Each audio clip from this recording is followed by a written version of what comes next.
Hola, ¿qué tal? ¿Cómo estáis? Bienvenidos nuevamente a mi canal de YouTube, un refugio para todos aquellos que huyáis del analfabetismo funcional, de la ignorancia supina y de la esclavitud de nuestros días. Sed bienvenidos.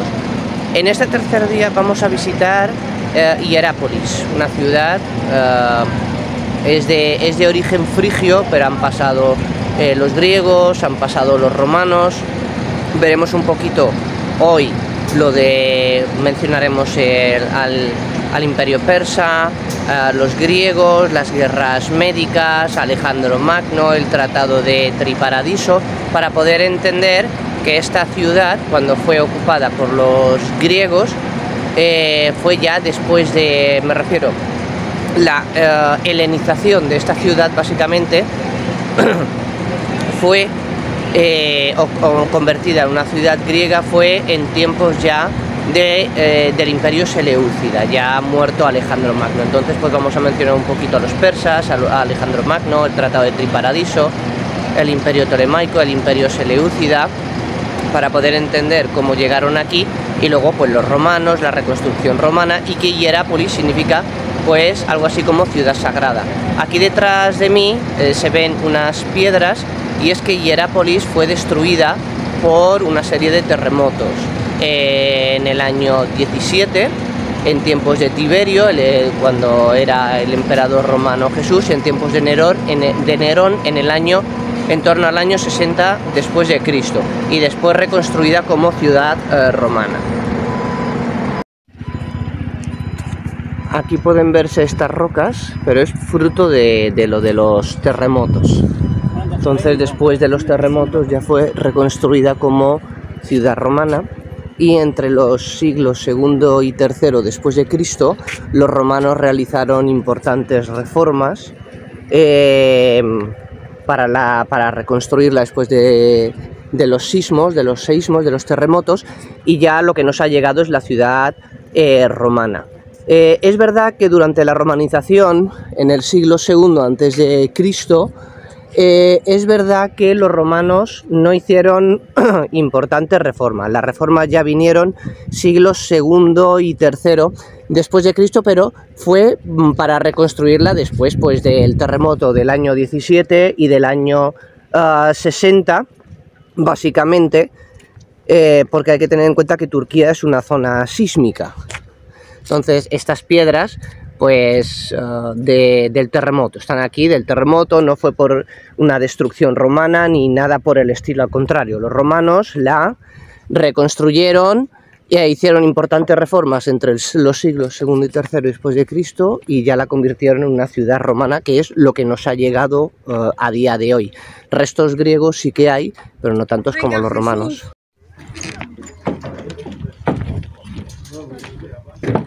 Hay que pasar como siempre por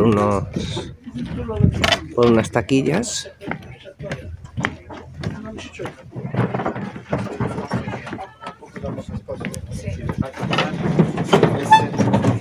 Mira, la puerta parece bastante baja, pero antes sí que era muy alta.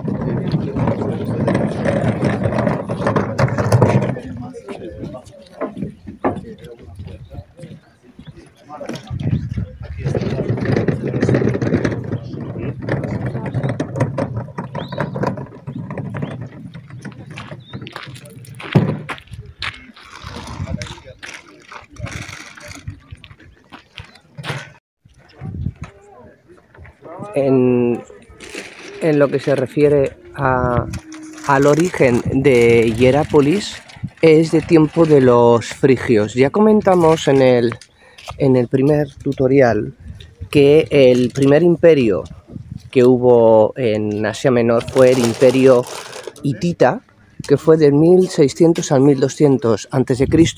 Explicamos cómo colapsó la capital Hattusa, el primer emperador Labarna y el último emperador hitita Suppiluliuma II. Vimos que colapsó por la revolución de los pueblos del mar, sobre todo por las zonas costeras, pero por la zona de Anatolia, de la zona centro de la actual Turquía, pues ya fue por la invasión de los frigios y los cascas.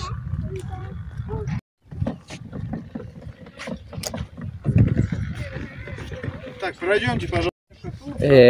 Como decíamos, los frigios y los cascas pues hicieron colapsar la zona central de la actual Turquía, cayó el imperio hitita y lo que quedaron de los hititas pues fueron a lo que sería el actual sureste de Turquía y el norte de Siria. Entonces esta zona pues fue ocupada por los frigios, y los frigios allá por el siglo VII antes de Cristo lo que hicieron fue construir aquí un templo dedicado a la diosa Cibeles.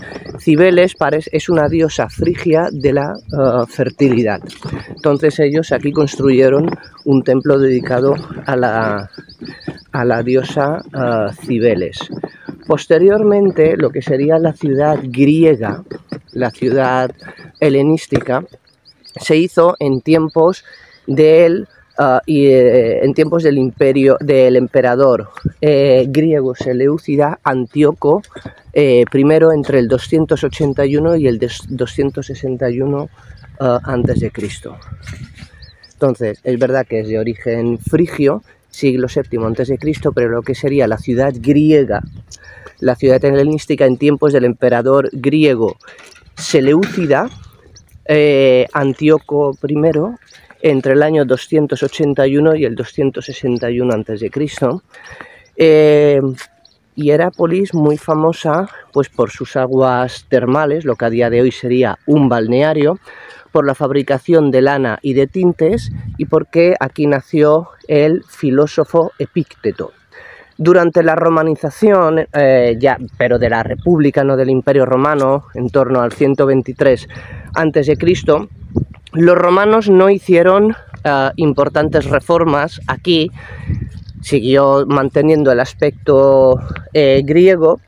Cabe destacar que cuando los griegos ocuparon esta zona, ya se pensaba que, así como los frigios creían que esto, por así decirlo, los gases tóxicos de las aguas termales les ponían en contacto con la diosa Cibeles, los griegos, al helenizar esta zona en tiempos del imperio seleucida, creían que ponía en... Bueno, ellos lo que hicieron fue asimilar a la diosa Cibeles. Los griegos asimilaron a la diosa Cibeles, esa diosa frigia de la fertilidad, que pasó a formar parte de la mitología griega. Después, ya con los griegos y los romanos también, después de que los griegos asimilaran a Cibeles, pues los griegos y los romanos, pero empezando con los griegos, ya fueron sustituyendo a la diosa Cibeles por el dios Hades o Plutón, y por eso la ciudad pasó a ser llamada Plutonium. Entonces, cuando en tiempos de Antíoco I, rey griego seleucida, se construyó Hierápolis a partir de este templo frigio del siglo VII a.C., se asimiló la diosa Cibeles, porque los frigios pensaban que los gases tóxicos de las aguas termales les ponían en contacto con la divinidad. Después, ya en tiempos de los griegos y posteriormente de los romanos, la diosa Cibeles fue sustituida, o por así decirlo, por el dios Hades o Plutón, que es el dios del inframundo en la mitología grecorromana, que se casó con Perséfone. Entonces, la ciudad pasó a ser llamada Plutonium. Y Hierápolis, ya es el nombre posterior, significa ciudad sagrada. Y después, en el año 17 después de Cristo, en tiempos de Tiberio, que Tiberio fue el emperador romano durante el tiempo de Jesús, la ciudad fue sacudida por un terremoto. Después también hubo otra sacudida en tiempos de Nerón, en el año 60 después de Cristo. Como hemos comentado antes, los romanos, cuando romanizaron esta zona a partir del año 123 a.C., o un poquito también después, en tiempos de Pompeyo, no realizaron importantes reformas. Hubo romanización, pero no realizaron importantes reformas. Las reformas ya vinieron después del año 60 después de Cristo, sobre todo en los siglos II y III, cuando los romanos acometieron muchas reformas y ya pues convirtieron esto en una ciudad típicamente romana, que es lo que nos ha llegado en la mayoría de la totalidad a día de hoy.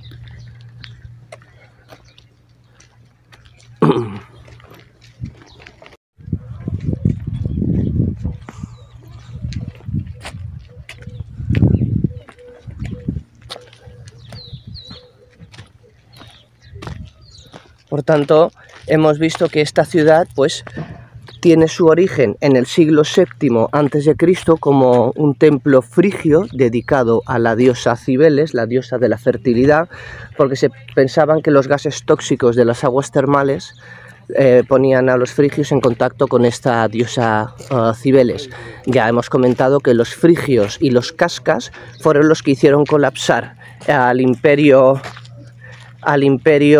hitita en la zona central de lo que es la actual Turquía, y la zona costera fue arrasada por lo que mencionamos en el primer tutorial, la revolución de los pueblos del mar, que después intentó invadir Egipto y posteriormente invadió Israel, ya pasado el año 182 a.C. Pero esta zona ocupada por los frigios y los cascas.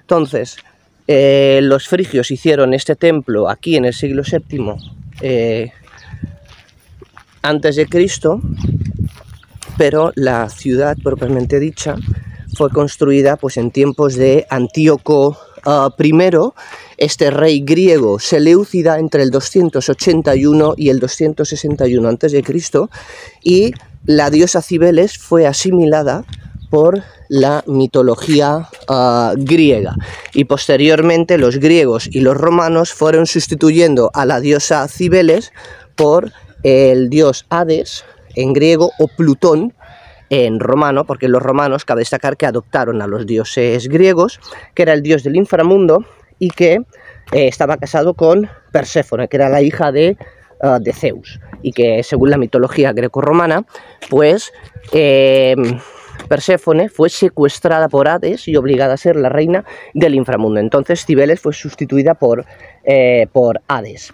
Ya hemos comentado que también le cambiaron el nombre los grecorromanos por Plutonium, en honor a Hades o Plutón, y que hemos comentado que era famosa por sus aguas termales, por la fabricación de tintes y lana, y porque aquí nació el filósofo Epícteto. Vimos como, o hemos mencionado como en la romanización apenas hubo transformaciones, pero Turquía, al ser una zona sísmica, la ciudad se vio afectada por un terremoto en el año 17 después de Cristo, en tiempos de Nerón, que era el emperador romano en tiempos de Cristo, y en el año 60 también sufrió importantes destrozos en tiempos de...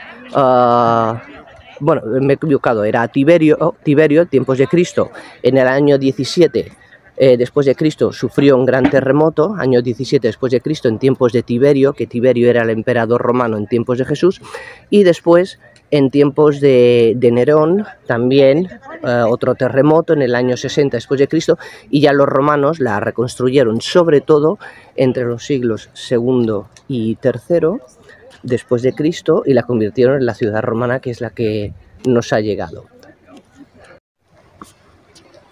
Por tanto, durante la romanización no sufrió importantes reformas, pero sí que hubo un gran terremoto en tiempos de Tiberio, 17 después de Cristo, Tiberio el emperador en tiempos de Jesús, y después ya con Nerón, año 60 después de Cristo, también pues importantes destrozos, y ya en los siglos II y III después de Cristo los romanos la reconstruyeron y convirtiéndola en una ciudad típicamente romana, que es lo que nos ha llegado a día de hoy.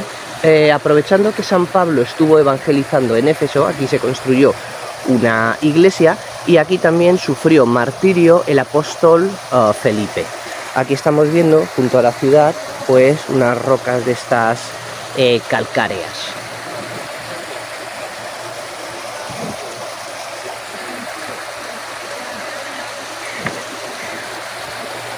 Vamos a ver un poquito aquí las rocas calcáreas.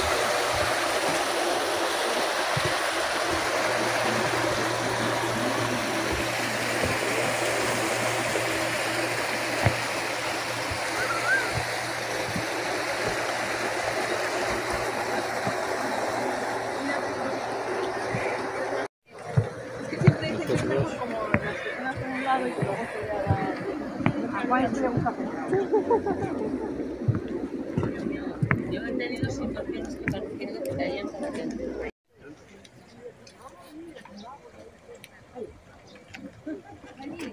Yo lo que he visto en las fotos es que normalmente esto tiene agua.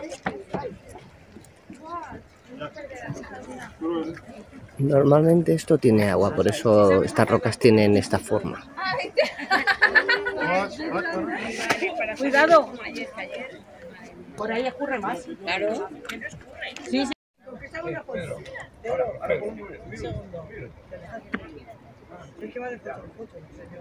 Vemos un poquito aquí las cascadas, porque esto está lleno de agua normalmente, por eso tiene esta forma. Espera, que viene Chelo. Espera que viene Chelo y que se va a Chelo. Ahí, 1, 2. Ah, esas son las que yo había visto en las salas. Gracias.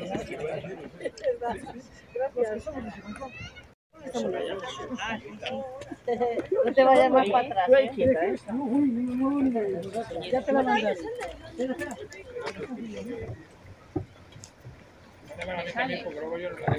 A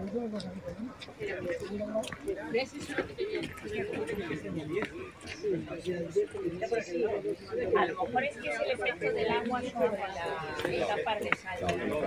Va cayendo, ¿no? Va cayendo. Es el agua. El mecanismo aquí, adentro del agua, abajo. Juan, pero podemos bajar por ahí para hacernos una maceta.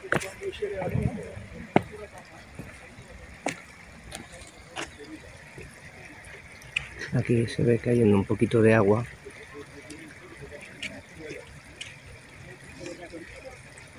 Escaleritas, está todo el camino hecho. De manera... Vais a salir ahí. Que no saben.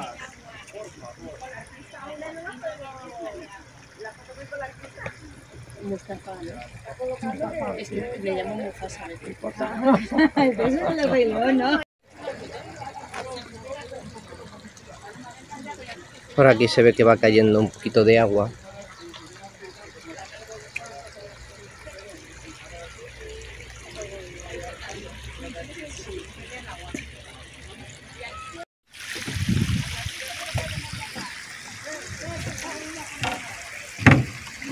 Bueno, entonces ahora seguiremos visitando un poquito más Hierápolis. Estamos aquí viendo estas rocas calcáreas.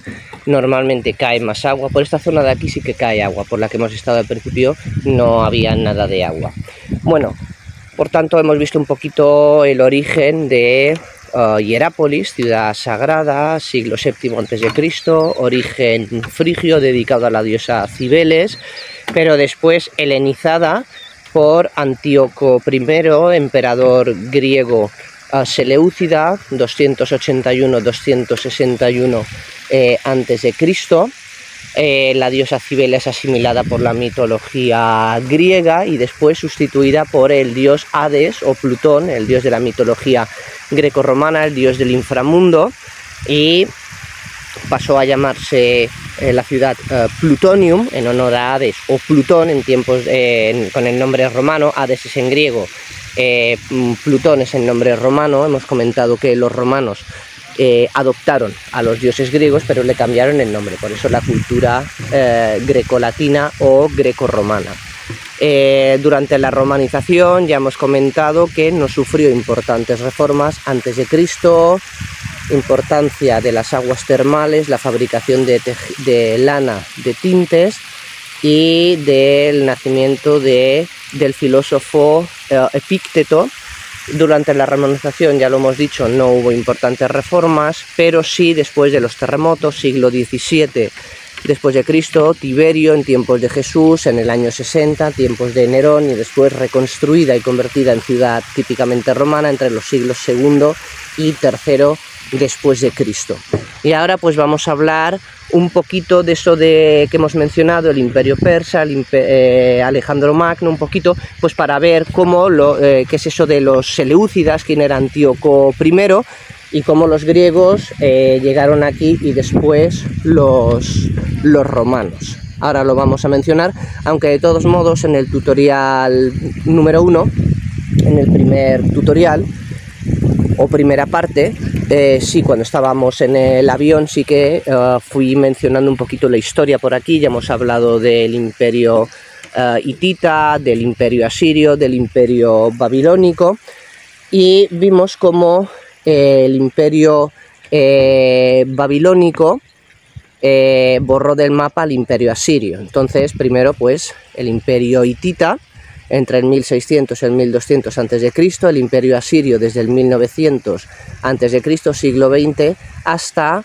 el año 605 a.C., luego el imperio babilónico del 612 al 538 a.C., después ya el imperio persa 550 a.C., 331 a.C., Alejandro Magno 333 a.C., 323 a.C., y hablaremos después de lo del Tratado de Triparadiso, el imperio tolemaico, el imperio seleucida, las guerras de los diádocos, las guerras sirias, etc. Ahora vamos a ir hablando un poquito pues para ver dónde queda Hierápolis en toda esta historia. Toda esta zona que estamos viendo era lo del balneario. En tiempos de los romanos todo esto estaba lleno de agua natural, ahora está controlada. Entonces, como hemos comentado, era importante por el balneario. Parece ser que lo que son las aguas termales, el balneario, es a partir del siglo II antes de Cristo. Pero ya en tiempos de los frigios, como hemos comentado, había gases tóxicos y se pensaban que esto era el contacto con la diosa Cibeles, con el más allá, con el inframundo, y aquí parece ser que solo podían estar los sacerdotes, porque decían que los sacerdotes, pues por así decirlo, tenían permiso de la diosa Cibeles, de los dioses del inframundo, después de con Hades o Plutón, para estar por aquí. Pero parece ser que el truco era que ellos podían aguantar bastante la respiración para que los gases tóxicos del balneario no les afectaran. La cal al principio, cuando pues cae el agua, es, por así decirlo, líquida, y después se solidifica la cal y adquiere pues esta forma sólida y blanquecina. Pues esto pues importante, lo que hemos comentado antes, la zona del balneario, los gases tóxicos. Lo que pasa es que en tiempos de los romanos pues el agua pues fluía, por así decirlo, sin control. Ahora el agua está controlada, y esto pues tiene este aspecto blanco pues por la cal. La cal, que en principio cuando cae el agua es, por así decirlo, líquida, es blanda, y después se solidifica y adquiere este carácter blanco.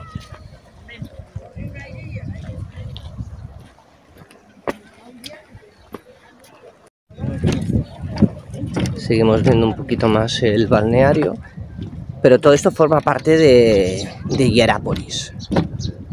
Entonces ahora vamos a ver un poquito más bastante más de Hierápolis, y vamos a ir comentando para ver qué es eso del imperio tolemaico, el imperio seleucida, y para comprender mejor los orígenes de Hierápolis.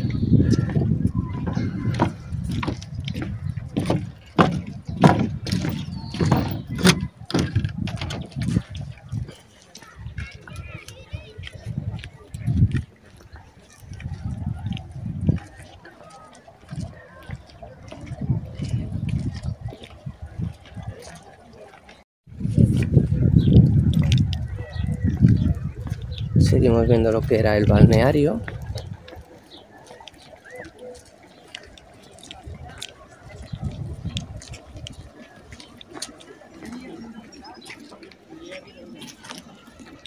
Bueno, como comentábamos antes, el imperio babilónico conquistó al imperio asirio en el año 605 a.C. El imperio asirio fue el otro gran imperio que hubo después de los hititas, entre el siglo XX y el 605 a.C. Comentamos en el primer tutorial que el imperio asirio se divide en tres periodos: el paleoasirio, siglo XX al siglo XIV, medio asirio del siglo XIV al 911 a.C., el medio asirio del siglo XIV al año 911 a.C. y el neoasirio del 911 a partir del 911 a.C. hasta el año 605 a.C.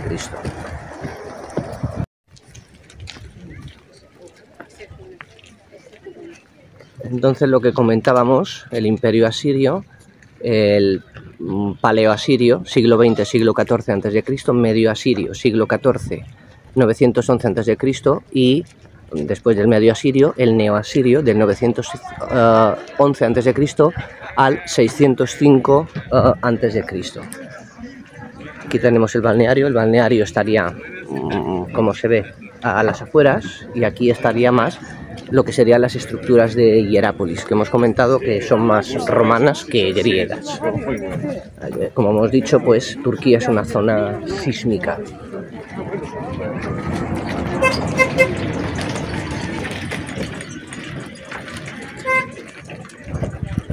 Lo que comentábamos del imperio asirio, el imperio asirio, su primer emperador, Tudia, siglo XX, 1900 a.C., y el último emperador, Ashur-uballit II, en el 609 a.C. Tudia, siglo XX a.C., 1900 a.C., y Ashur-uballit II, 609 a.C., pero los emperadores que llevaron a Siria a su máximo esplendor fueron Asaradón y Asurbanipal. Después, también comentamos en el tutorial de la primera parte que el imperio asirio a su vez se dividió en tres imperios: el imperio antiguo, el imperio medio y el imperio nuevo. El imperio antiguo, del 1810 al 1760, el imperio antiguo, 1810-1760, el imperio medio 1360 hasta el año 1000, imperio medio 1360 hasta el año 1000, y el imperio nuevo pues del año 911 al 605 a.C. También comentamos en el tutorial 1, en la primera parte, que el imperio asirio desapareció pues por la nueva superpotencia, el imperio babilónico. El imperio babilónico surgió en lo que es Mesopotamia, el actual país de Irak, capital Bagdad actualmente, y los babilónicos empezaron a ganar terreno a los asirios. De hecho, el emperador babilónico Nabopolassar conquistó Nínive, que en ese momento era la capital de Asiria, en el 612 a.C. Las ruinas de Nínive están en la actual ciudad iraquí de Mosul. Por tanto, Nabopolassar de Babilonia conquistó Nínive en el 612 a.C. También Nabopolassar de Babilonia conquistó otra ciudad asiria importante, Harrán, y venció al último rey o emperador asirio, Ashur-uballit II, y lo que quedó del imperio asirio se aglutinó en la ciudad de Carquemis, y el sucesor de Nabopolassar, Nabucodonosor II, venció a los asirios, o lo que quedaba del imperio asirio, que era la ciudad de Carquemis, en la batalla de Carquemis del año 605 a.C., y que Carquemis se ubica en la actual frontera turco-siria. Y entonces Babilonia se hizo con el control de todo lo que sería Próximo Oriente y parte de Oriente Medio, desde la zona más oriental de Turquía hasta el país de Irak. Esto sería una topografía de Hierápolis. Por aquí, por donde hemos venido, sí. Ahí derecho, ok. Por aquí derecho, luego hacia la izquierda, la curva, y ahí afuera hay baños también. Vamos a volver ahora a la zona del balneario.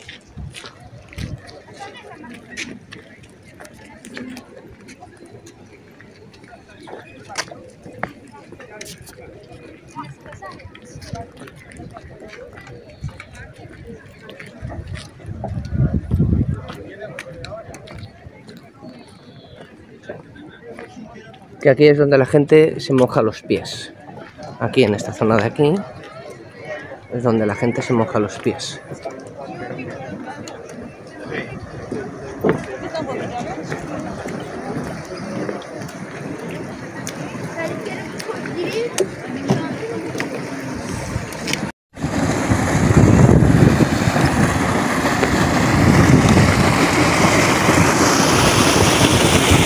Esta zona zona de aquí sí que hay más agua, y aquí pues la gente pues puede mojarse los pies, hay que ir con cuidado porque resbala bastante, y pues tocar un poquito la piedra calcárea con el agua.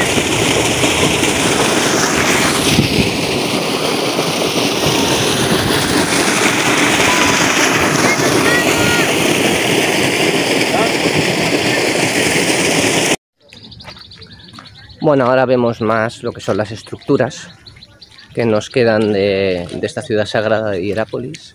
Bueno, vamos a ir comentando. Hemos dicho antes que el imperio babilónico con Nabopolassar y Nabucodonosor II, entre el 612 y el 605 a.C., pues vencieron al imperio asirio, que sería pues el segundo gran imperio después del imperio hitita. En lo que se refiere a Babilonia, para poder entender un poquito la civilización babilónica, pues vamos a ver ahora también sus orígenes.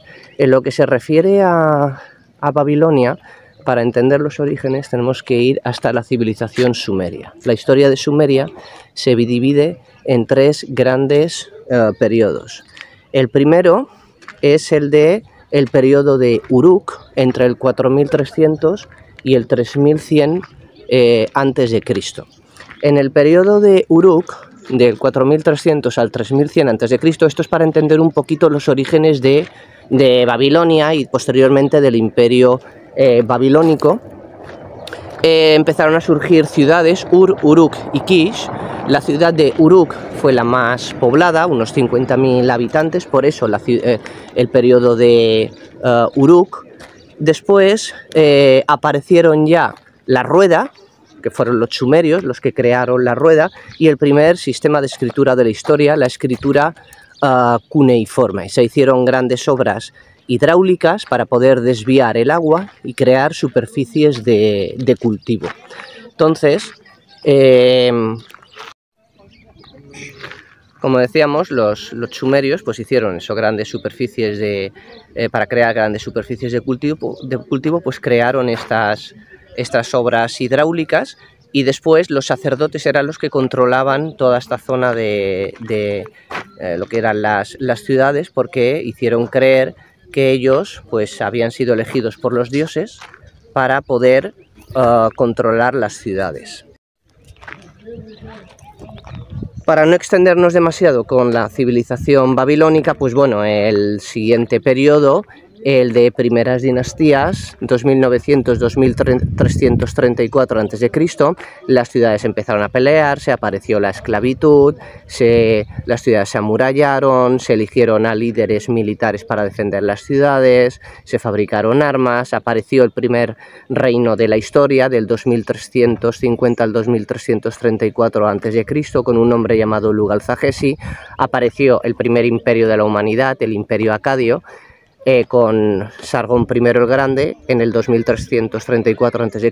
Luego vendría el tercer periodo de Babilonia, que serían los primeros imperios, que el imperio acadio, 2334-2193 a.C., el primer emperador Sargón I, y el último emperador acadio, Sharkali-Sharri, porque el imperio acadio fue invadido por un pueblo llamado los Gutis en el 2193 a.C., y ya del 2193 a.C. al 2004 a.C., pues hubo un resurgimiento de la civilización sumeria. Aparecieron los zigurats, las pirámides escalonadas, y luego ya en 1900 a.C. fue cuando surgió Babilonia, que empezó a extender su poder por Mesopotamia, el actual país de Irak.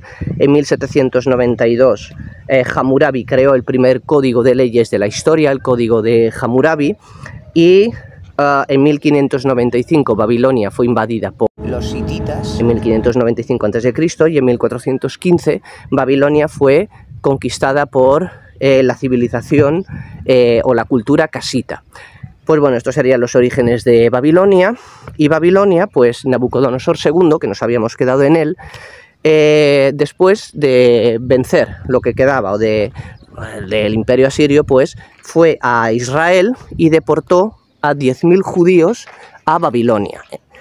Y los judíos estuvieron en Babilonia entre el 597 y el 538 a.C.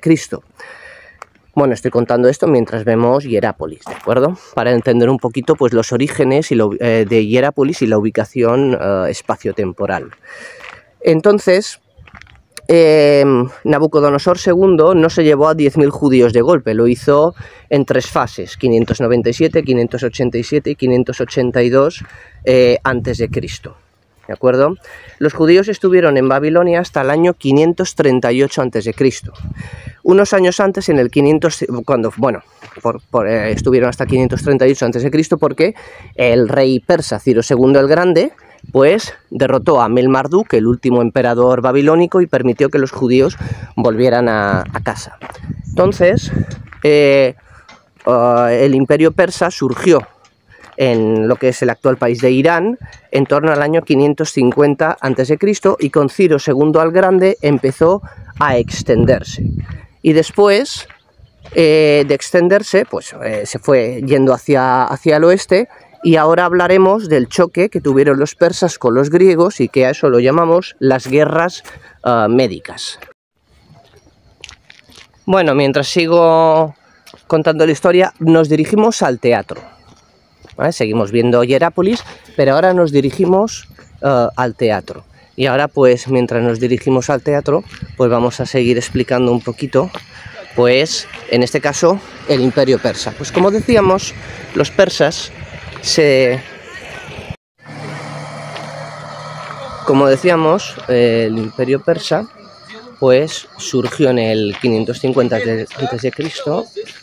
y hemos comentado cómo Ciro II el Grande derrota lo que queda del imperio babilónico en el 538 a.C., derrotando al último rey babilónico, Amel-Marduk, deja que los judíos vuelvan a casa y después los persas se fueron extendiendo hacia el oeste y llegaron a Grecia. Entonces el enfrentamiento entre los griegos y los persas, a eso se le llaman las guerras médicas del 492 al 449 a.C. Como he comentado antes, nos dirigimos ahora al teatro. Comentar aquí que, bueno, se ven aquí obras porque gran parte de Hierápolis sigue sin excavarse. O sea, lo que vemos en realidad es una pequeña parte de Hierápolis, pero realmente hay mucho más. El problema pues es eso, entre los terremotos y luego la reforma de los romanos. Entonces lo que estamos viendo básicamente, las piedras que hay aquí son los restos pues de los terremotos. Ya hemos comentado que Turquía es una zona sísmica y también las reformas romanas. Y ahora, como he comentado, nos dirigimos al teatro, pero vamos a hablar ahora pues de este choque entre los persas y los griegos, las guerras médicas, 492 a.C., 449 a.C. Bien, el emperador Darío I, para entender lo de la primera guerra médica, que fue del 492 al 490 a.C., Darío I llega a Grecia, invade Grecia, y entonces pues los griegos le hacen frente, y aquí es cuando los griegos al final vencen a Darío I de Persia en el año 490 a.C. en la batalla de Maratón. Después vendría la segunda guerra médica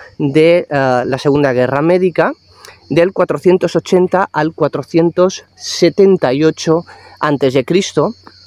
Aquí se dieron una serie de batallas muy importantes: la batalla de las Termópilas, la batalla de Artemisio, la batalla de Salamina y la batalla de Platea. Ahora las vamos a comentar para que se vea la importancia. Vemos aquí cómo están trabajando en la restauración.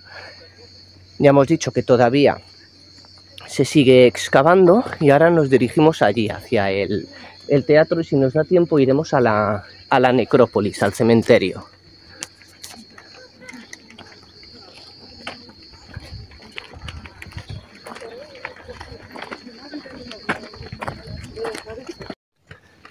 Bueno, estábamos con la Segunda Guerra Médica, 480-478 a.C.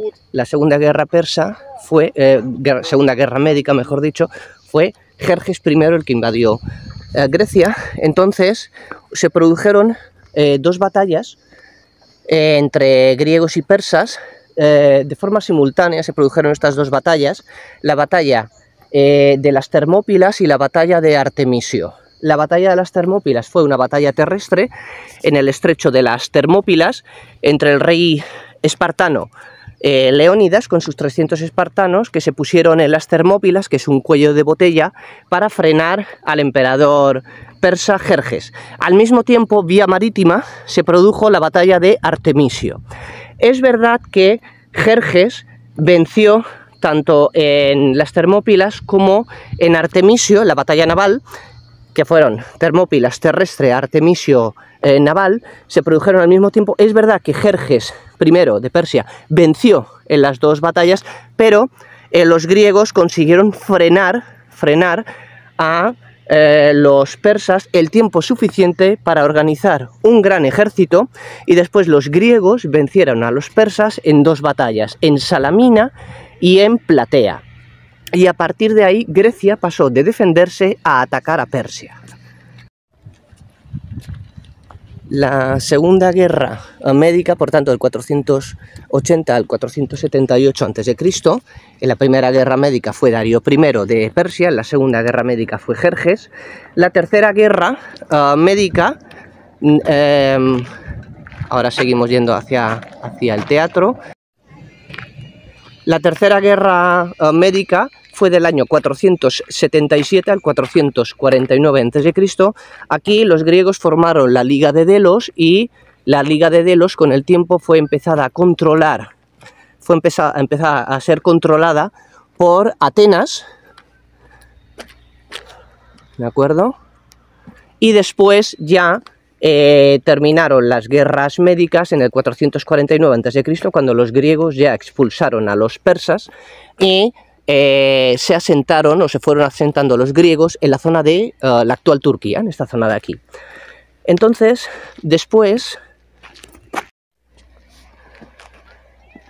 hay que destacar el por qué se llamaban guerras médicas, porque el imperio persa tenía tres nombres: imperio persa, imperio aqueménida o imperio medo, que sería un diminutivo de aqueménida. Entonces los griegos, cuando se referían a los persas, lo llamaban el asunto medo, y de asunto medo a guerras médicas. Por tanto, 492 al 449 a.C., los griegos vencen ya a los persas, y para ver la caída de Persia hay que ir hasta Alejandro Magno. Alejandro Magno nació en Pella, en la actual Macedonia, en los Balcanes, en el 352 a.C., hijo de Filipo II el Tuerto de Macedonia y de Olimpia. Alejandro se le metió entre ceja y ceja a Alejandro vencer al imperio persa, y así como el imperio persa se extendió de este a oeste, Alejandro lo hizo al revés, fue de oeste a este. Entonces, con el paso del tiempo, le fue ganando terreno al imperio persa. Alejandro se enfrentó a los persas y los venció, no definitivamente, en la batalla de Isos, año 333 a.C., al sur de la actual Turquía, donde estamos ahora, en Turquía, y conquistó la cuenca mediterránea oriental, toda esta zona de aquí, Turquía, el actual Líbano, Siria, Israel, Jordania. Llegó a Egipto, se proclamó faraón y fundó la ciudad de Alejandría, famosa por su biblioteca y su puerto y su faro. Y después Alejandro venció definitivamente al último emperador persa, Darío III Codomano, en la batalla de Gaugamela, en el actual país de Irak, en el año 331 a.C., y Alejandro Magno, a sus 25 años, se convirtió en el rey de todo el mundo conocido, extendiendo su imperio hasta la India. De hecho, la última batalla de Alejandro fue la batalla de Hidaspes, que es un río indio, porque Alejandro llegó hasta la India. Batalla de Hidaspes, 326 a.C., que se enfrentó al rey indio o hindú Poros. La batalla de Hidaspes fue una carnicería y fue la segunda vez que el ejército de Alejandro se tuvo que enfrentar a elefantes de guerra. La primera fue en Gaugamela, en el 331 a.C., contra Darío III Codomano de Persia, y después contra el rey Poros, la batalla de Hidaspes, en la India, 326 a.C., que aquí fue cuando mataron a Bucéfalo. En esta batalla, el caballo de Alejandro Magno. Ahora vamos a entrar en el teatro.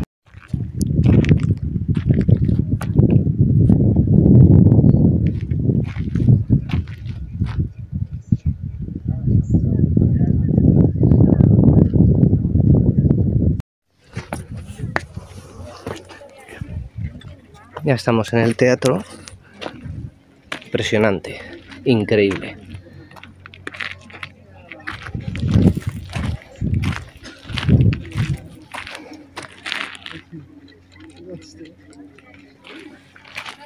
Bueno, como comentábamos, Alejandro llegó hasta la India, hasta el río Hidaspes, y aunque ganó, pero aún así el ejército de Alejandro estaba exhausto, y Alejandro sufrió pues un motín, por así decirlo, en el ejército persa, porque ya estaban hartos de guerrear. Estamos bajando hacia un poquito más la zona central para ver mejor el escenario. Alejandro, ya después de Hidaspes, dio marcha atrás y volvió a Babilonia. Bueno, hemos bajado un poquito más.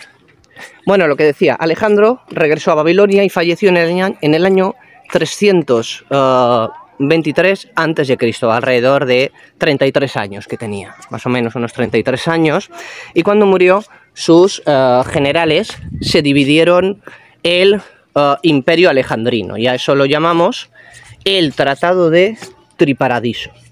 Entonces, ¿cómo quedó el imperio alejandrino a partir del año 323 a.C., después de la muerte de Alejandro?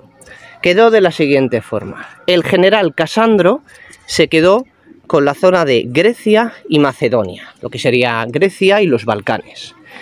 El general Casandro. El general Lisímaco se quedó pues con esta zona de aquí, básicamente con Turquía. Casandro con Grecia y Macedonia, Lisímaco con Asia Menor, con la actual Turquía o gran parte de la actual Turquía. Y ahora vienen los dos generales más importantes. El general Ptolomeo, que fundó el imperio tolemaico, que se quedó con la zona de la cuenca mediterránea, lo que son actualmente Egipto, Israel, Jordania, Siria y el Líbano. Y después el otro general, Seleuco, que fundó el imperio Seleucida, y se quedó con la zona de Mesopotamia y una parte de Asia Menor, de esta zona, de la actual Turquía. Estos cuatro generales empezaron a pelearse, a eso se le llaman las guerras de los diádocos, que fueron del 323 al 281 a.C., justo cuando se fundó la ciudad o se empezó a construir esta ciudad de Hierápolis. Pero después hubo unos enfrentamientos entre el imperio tolemaico y el imperio seleucida, que se le llaman las guerras sirias, que también empezaron en el 323 a.C. con la muerte de Alejandro, igual que la guerra de los diádocos, y acabaron en el año 100, las guerras sirias entre el imperio tolemaico y el imperio seleucida en el año 198 a.C., cuando el imperio seleucida borró del mapa lo que quedaba del imperio tolemaico en la batalla de Panion. Al mismo tiempo, en el año 281 a.C., un hombre llamado Mitrídates fundó el reino del Ponto. El reino del Ponto ocuparía lo que es la actual República de Turquía. El reino del Ponto era un reino griego que se basó se ubicó o empezó en una antigua satrapía persa. Por tanto, el reino del Ponto era un reino griego que tenía dos bases, dos pilares. La satrapía persa, pero luego la influencia griega, porque el reino del Ponto era un reino griego. ¿Por qué se le llamaba reino del Ponto? Por el Mar Negro. El Mar Negro son las costas norteñas de Turquía, de la actual Turquía, que lo llamaban los griegos Pontos Euxeinos. Pontos Euxeinos, el actual Mar Negro. Pontos significa mar, y de ahí reino del Ponto. Que el reino del Ponto entró en conflicto con la actual con la República de Roma, con la antigua República de Roma, en las guerras mitridáticas del 88 al 63 a.C. Y ¿cómo desaparecieron tanto el reino del Ponto, que ocupó la zona de la actual República de Turquía, y el imperio Seleucida, que eran dos imperios griegos? Pues desapareció por Pompeyo, el general romano Pompeyo, que trabajaba para la República de Roma, conquistó el reino del Ponto, toda esta zona de aquí, y borró del mapa lo que quedaba del imperio Seleucida en el año 63 a.C. y la República de Roma ocupó lo que sería la actual Turquía, Siria, el Líbano, Israel, Jordania, Egipto, y se fue extendiendo hacia el actual país de Irak, con el general romano Pompeyo en el año 63 a.C. Bueno, seguimos aquí en el teatro. Ahora vamos a salir del teatro. Lo que comentábamos, las guerras de los diádocos entre los distintos generales de Alejandro, pues del 323 hasta el 270, desde el 323 al 275 a.C. y el reino del Ponto, 281 a.C., 63 a.C. Pues bien, parece ser que esta ciudad fue fundada por Seleucidas. Ya hemos comentado que el imperio Seleucida borró del... Bueno, si fue en el 281 antes de Cristo cuando se fundó esta ciudad, eso significa que todavía existían las guerras sirias entre el imperio Seleucida y el imperio Ptolemaico, porque hemos comentado que el imperio Seleucida borró del mapa al imperio Ptolemaico en la batalla de Panion del año 198 a.C., pues si esta ciudad fue fundada en el 281 a.C., eso significa que todavía existían las guerras sirias, que fueron hasta el 198 a.C. Hay que recordar que antes de Cristo las fechas van hacia atrás. Por tanto, recuperando lo que hemos dicho antes en el tutorial, esta ciudad fue fundada por el rey griego seleucida Antíoco I en el 281 a.C. Eso sí, eso significa que todavía existían las guerras sirias entre el imperio Ptolemaico y el Seleucida, porque fueron hasta el año 198 a.C. Por tanto, aquí vemos que el origen, bueno, aunque el origen de esta ciudad es frigia, luego fue helenizada, y lo que sería la ciudad, pues ya del 281 al 261 con Antíoco I, rey griego seleucida. Y ahora vamos a salir ya del teatro.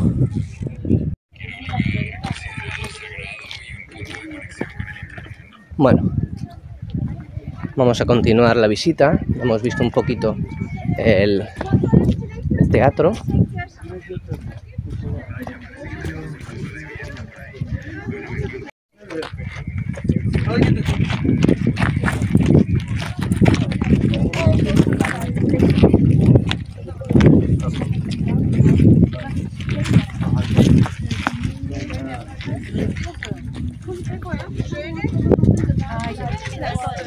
Yok o bacaklarını istemiyor. Şöyle bak yeşil. Şöyle bak böyle. Bueno, ahora ya salimos del teatro. Hemos salido del teatro. A ver si llegamos a la necrópolis, a ver si llegamos al cementerio. Vamos a ir un poquito más rápido.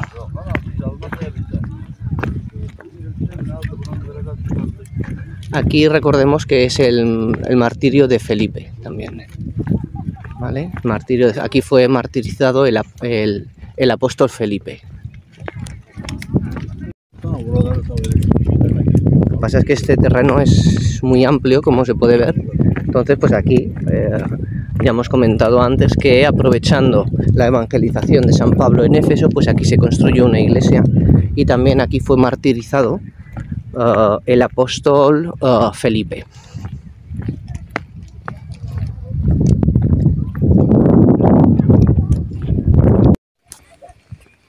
Esta zona de aquí sería la de Plutonium, lo que se llamaba Plutonium, porque después de que los griegos asimilaran a la diosa Cibeles, pues Cibeles es verdad que pasó a formar parte de la mitología griega, pero después la diosa Cibeles fue sustituido por el dios Hades o Plutón, y de aquí Plutonium, porque se pensaban que desde aquí también pues se ponían en contacto pues con el inframundo, porque Hades o Plutón era el dios greco-romano del más allá, del inframundo, y por tanto que les ponía en contacto con esta divinidad que, como hemos comentado antes, en la civilización, en la cultura greco-romana, secuestró a Perséfone, que era la hija de Zeus, y la obligó a ser la reina del inframundo. Entonces pues vemos la zona de Plutonium.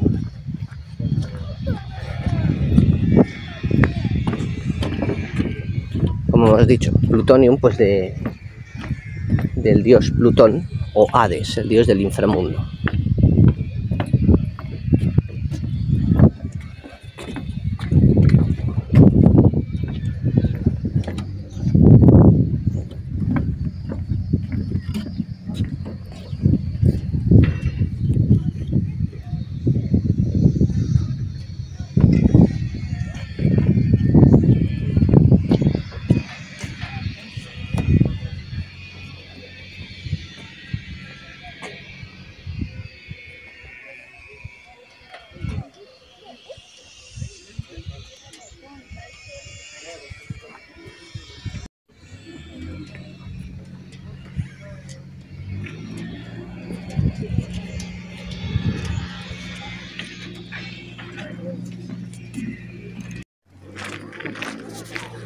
Esta es la zona pues grecolatina, Plutonium.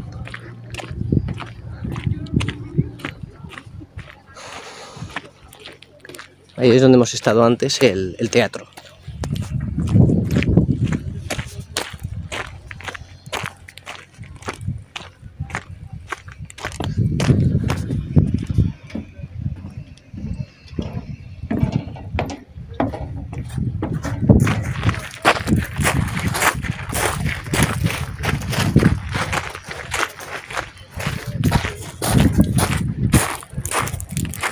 Por eso el nombre de Hierápolis, porque era una ciudad sagrada, pues porque se consideraba pues que ponía en contacto con las divinidades, en el caso de los frigios con Cibeles, y después de fuera asimilada Cibeles por la cultura grecolatina, pues con Hades o con Plutón.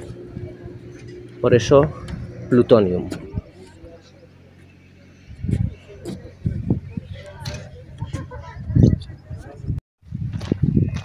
Bueno, ahora nos dirigimos a la necrópolis. Vamos a la necrópolis.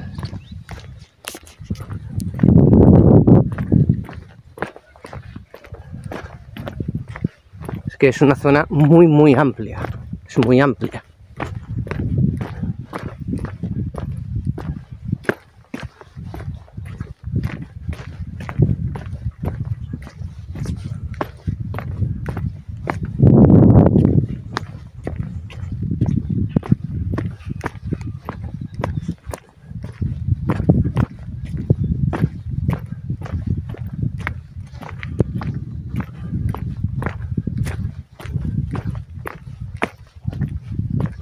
Cuesta bastante caminar por aquí.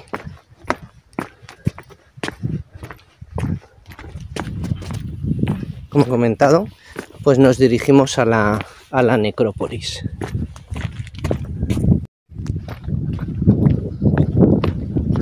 Vamos hacia la necrópolis, al cementerio de Hierápolis.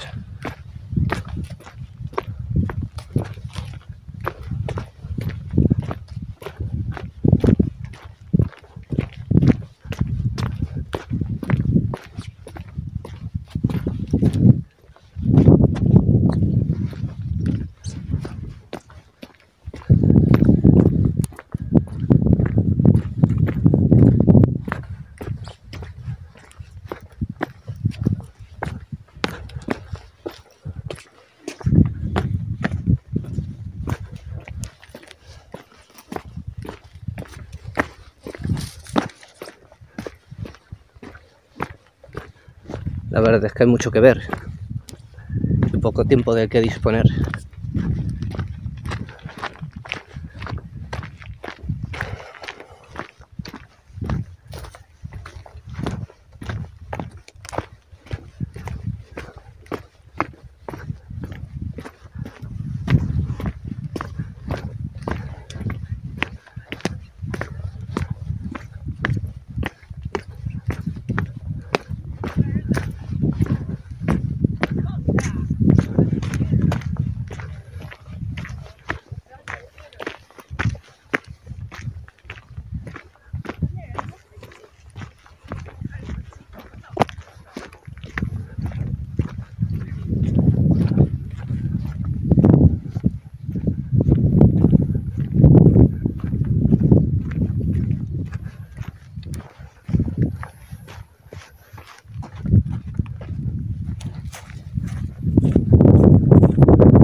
Los terremotos tuvieron que ser muy fuertes. Recordemos que Turquía es una zona sísmica.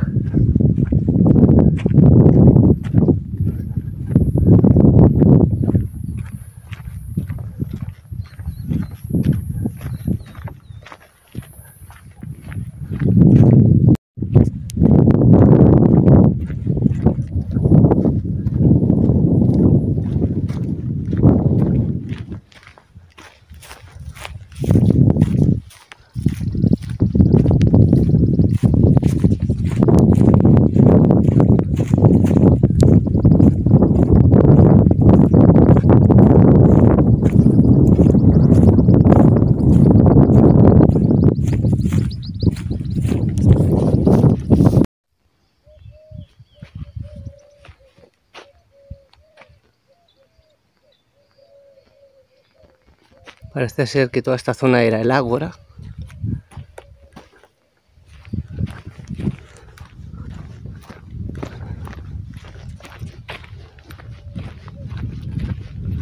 Es un terreno muy amplio el que cubrir.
Esto parece ser la puerta norte bizantina.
Como ahora que hemos visto lo de la puerta bizantina, hay que tener en cuenta que la actual Turquía formó parte del Imperio Romano y posteriormente, cuando a partir del 285 quedó dividido el Imperio Romano en occidental y oriental, toda esta zona quedó bajo el Imperio Romano oriental y posteriormente fue conocido como Imperio Bizantino, que era el Imperio Romano, pero que cambió de nombre.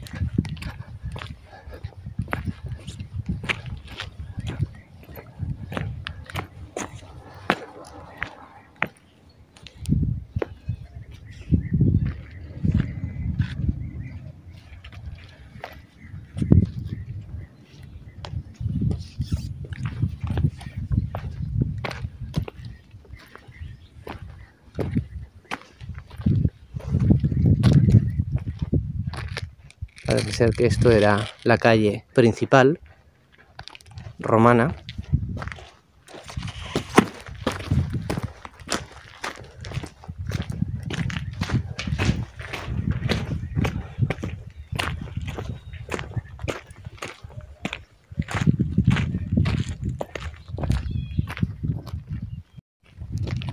Esta era, parece ser, una puerta romana que daba acceso a la ciudad.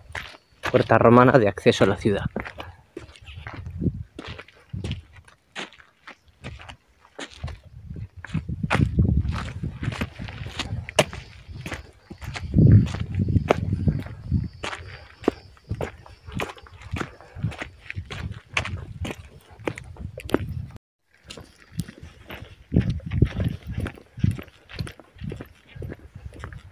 Ya hemos comentado pues que después de los terremotos pues la ciudad fue reconstruida. Se reconstruyó, la reconstrucción ya parece ser después de los terremotos del 17 y del 60 después de Cristo, y después ya convertida en ciudad romana, propiamente romana, entre el siglo II y el siglo III después de Cristo. Lo que hemos visto de Plutonium pues sería la zona, pues parece ser más original. Esta sería ya la zona más romana también.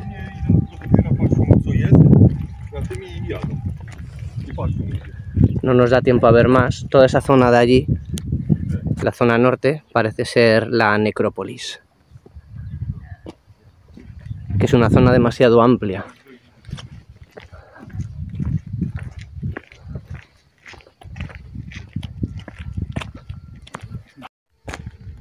Bueno, parece ser que ya estamos, que no hay que ir más allá, estamos en la necrópolis, lo que sería aquí estaríamos ante el edificio, por así decirlo, más representativo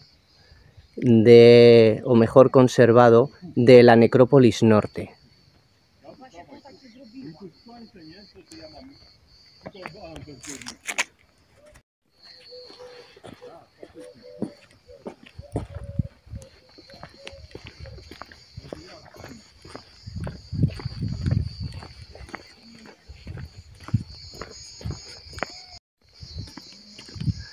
Bueno, entonces esto, puerta romana, más allá puerta bizantina, puerta romana también, y aquí ya necrópolis norte. Y este parece ser el edificio, el templo más representativo de la necrópolis norte. Lo que pasa es que es una zona demasiado amplia para abarcar.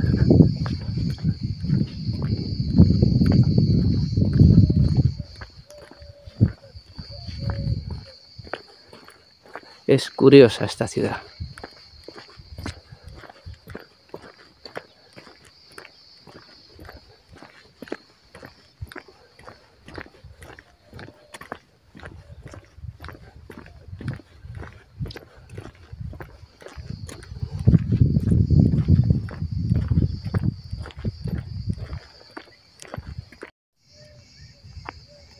Esto también parece ser una tumba.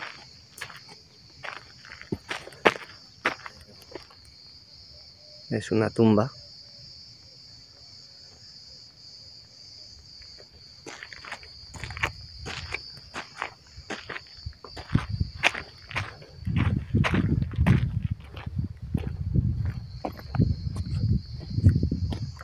Siglo I después de Cristo.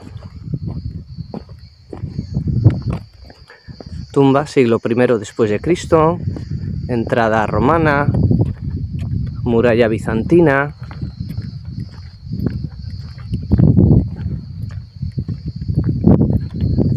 tumba, siglo I después de Cristo, y muralla o entrada a la ciudad romana. Allí hemos estado en la calle principal y allí puerta bizantina, que también hemos estado. Por tanto, puerta romana, y ahora nos dirigimos al punto de encuentro con el guía. Por tanto, hemos visto aquí un trazado importante de lo que es la ciudad romana, siglo I a.C. Hemos visto ahí Necrópolis Norte, siglo I después de Cristo. Ya hemos comentado, bueno, hemos estado en la calle principal, donde están esas columnas de allí, puerta bizantina allí. Ya hemos comentado que entre los siglos I y II, pues Hierápolis pues fue totalmente reformada y convertida o transformada en una ciudad romana, como estamos viendo aquí, calle principal, puerta bizantina, tumbas del siglo I después de Cristo, etc. Mientras vamos caminando, en lo que se refiere a Roma, la historia de Roma se divide en 3 periodos: monarquía, 753-509 a.C., república, 509 a.C., hasta el 27 a.C. e Imperio Romano a partir del 27 a.C. Cabe destacar que en el siglo I a.C., el primer emperador romano, Cayo Julio César Octaviano, le encargó al escritor y poeta Virgilio que escribiera los orígenes divinos del Imperio Romano. Y Virgilio escribió la Eneida. En ella explica cómo un troyano escapó de la guerra de Troya en 1200 a.C., acabó en Cartago, la actual Túnez, y después acabó en Italia. Allí en Túnez, la princesa cartaginesa Dido se enamoró de él, Eneas se fue, de ahí viene el nombre de Eneida, y Dido se suicidó, y aquí pues nos explicarían, Virgilio nos explicaría los orígenes de las peleas que hubo entre cartagineses y la República de Roma, las guerras púnicas. Entonces, pues ya Eneas fue a Italia, tuvo descendientes, 2 de sus descendientes fueron Rómulo y Remo, y Rómulo y Remo decidieron que había que fundar una ciudad. Rómulo decía en el Monte Palatino, Remo en el Monte Aventino, etc. Entonces, Rómulo mató a Remo y fundó Roma. De hecho, Roma viene de Rómulo, y este proceso fundacional empezó en el año 753 a.C. Tanto la Eneida como la arqueología nos demuestran que realmente Roma empezó en el Monte Palatino, que después se construyó junto a las orillas del río Tíber el Foro Boario para poder comerciar, y se fueron añadiendo pequeños núcleos de población del Monte Aventino y de las otras 5 montañas que rodean actualmente Roma, y se fue fundando Roma a partir del año 753, proceso fundacional. Como monarquía, año 509, un grupo de familias poderosas da un golpe de estado y funda la república. Roma se empieza a extender por Italia, se encuentra con algunos obstáculos, los pueblos galos, los samnitas, los latinos. En el 280 a.C. ya invade las ciudades griegas de Italia, y las ciudades griegas le piden ayuda al rey griego Pirro, invade Italia. El rey griego Pirro invade Italia, vence a los romanos del 280 al 275 a.C., pero sufre muchísimas pérdidas y muchísimas bajas. Y de aquí viene la expresión victoria pírrica. Pirro invade Italia en 280 a.C. para ayudar a las ciudades griegas, pero sufre muchas bajas, prácticamente una derrota, y Pirro abandona Italia en el 275 a.C. y después Roma ya empieza a extenderse hacia el exterior y se encuentra con Cartago. Empiezan las guerras púnicas entre Roma, la República de Roma y Cartago. Las 3 guerras púnicas fueron ganadas por los romanos, a pesar de que los cartagineses tenían ventaja porque conocían las técnicas de navegación, pero los romanos las aprendieron rápidamente. La primera guerra púnica, 264-241 a.C., Amílcar, el cartaginés, perdió contra los romanos y Roma ocupó Sicilia, Córcega y Cerdeña. La segunda guerra púnica, del 218 al 201 a.C., fue Aníbal, el cartaginés, hijo de Amílcar. Amílcar tuvo 3 hijos, Aníbal, Asdrúbal y Magón, y Amílcar se enfrentó a los romanos en la primera guerra púnica y Aníbal el Conquistador en la segunda guerra púnica, 218-201 a.C. Aníbal partió de Cartago Nova, la actual Cartagena en Murcia, con 6.000 hombres y 37 elefantes de guerra, y se plantó en el norte de Roma. Y después Aníbal tuvo que replegarse a Cartago y enfrentarse en el año 202 a.C. al general romano Escipión el Africano en la batalla de Zama, y perdió en Zama. Y después los romanos ya ganaron la segunda guerra púnica, ocuparon la Galia Cisalpina, lo que sería la zona norte de la bota de Italia, e Hispania. Y después crearon el reino de Numidia, en la actual Argelia, y ya la tercera guerra púnica, 149-146 a.C., que directamente Roma atacó Cartago, la borró del mapa y ocupó la zona de Grecia. Y ya después Pompeyo llegó en el 63 a.C., llegó a toda esta zona de aquí y, como os he dicho antes, ocupó la cuenca mediterránea oriental. Pero después Roma tuvo que afrontar 7 problemas, que en realidad fueron 8. Primero, una reforma agraria. Se necesitaba una reforma agraria para evitar que se destruyeran los cultivos, porque los soldados romanos eran agricultores que después de las campañas militares pues se encontraban los cultivos destruidos y generaba pobreza. Después no se pudo llevar a cabo esa reforma agraria porque los senadores que la querían llevar a cabo, Tiberio y Cayo Graco, fueron asesinados. El segundo problema, la romanización de Hispania. Los romanos tuvieron problemas a la hora de romanizar lo que son hoy España y Portugal por el asedio de Numancia, que es la actual Soria, que duró 20 años, y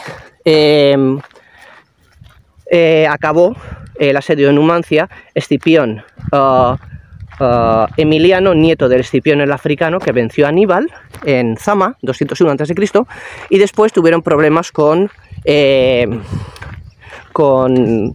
pastor luso Viriato, que al final lo asesinaron unos de los suyos, y cuando los soldados de Viriato, comprados por los romanos, que asesinaron a Viriato para cobrar una recompensa por parte de los romanos, pues cuando fueron a cobrar la recompensa dijo Roma traditoribus non premia, Roma no paga traidores.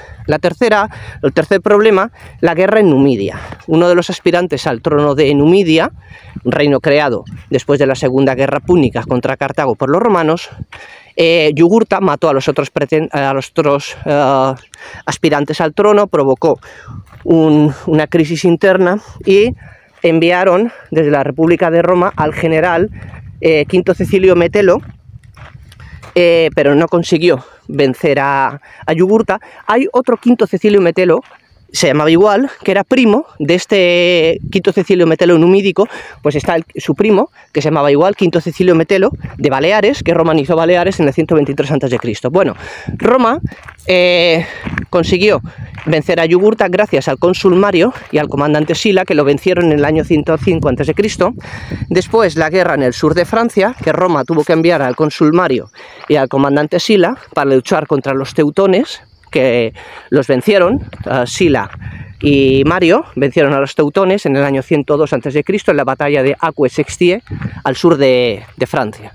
Después las guerras serviles, se alzaron los esclavos en las guerras serviles entre el 135 y el 71 a.C. Los esclavos se alzaron contra Roma. La más famosa fue la del gladiador Tracio Espartaco, búlgaro, los actuales búlgaros. Y bueno, hemos vuelto aquí a lo del balneario. Y después Pompeyo y Craso fueron los que acabaron con las guerras serviles, venciendo a Espartaco entre el 73 y el 71 a.C. y acabando con las guerras serviles del 135 al 71 a.C. Después las guerras itálicas del 91 al 88 a.C. y luego las guerras mitridáticas que hemos comentado antes, entre el 88 y el 63 a.C., cuando el reino del Ponto, Mitrídates VI, invadió territorios de la República de Roma, y Roma, pues, a través del general Pompeyo, consiguió vencer a Mitrídates VI, ocupar el reino del Ponto, toda esta zona de aquí, y lo que quedaba del imperio Seleucida, y todo en el año 63 a.C.